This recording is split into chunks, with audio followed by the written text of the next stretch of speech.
Hi guys, welcome back to a new episode of Appst Academy. Today in this video, I'm going to show you how you can download your Amazon Flex application on your Android device.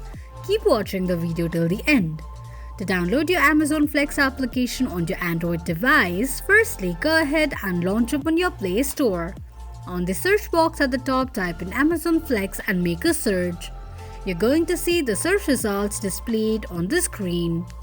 As you can see, the application is not available in my region, so I won't be able to download the application. But if the application is available in your region, simply tap on Install button just below the application to begin the downloading process. While downloading an application, make sure that you are connected to a strong internet. Once the application is downloaded, tap on Open button to launch the application.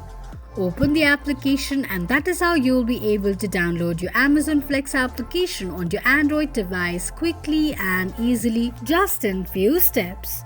If you have any thoughts or queries, let us know in the comment section. Don't forget to subscribe to our channel. Also press the notification bell icon so that YouTube will notify you whenever we post a new video.